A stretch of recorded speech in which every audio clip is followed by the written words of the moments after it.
Patrick at Pals.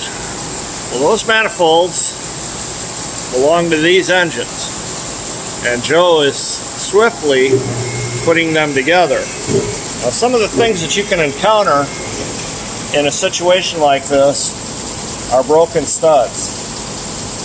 Now, this one is all the way out. We'll get that out easily. But the one that was in here was broken off inside the manifold, and we had to use an easy out to get it out with heat. There's all different types of things that you encounter when you're changing over from one engine to another.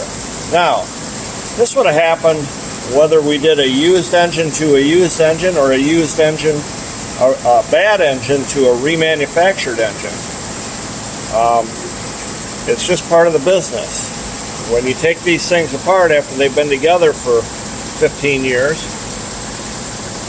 they can be seized up and they can break. We've got the technology to get them out.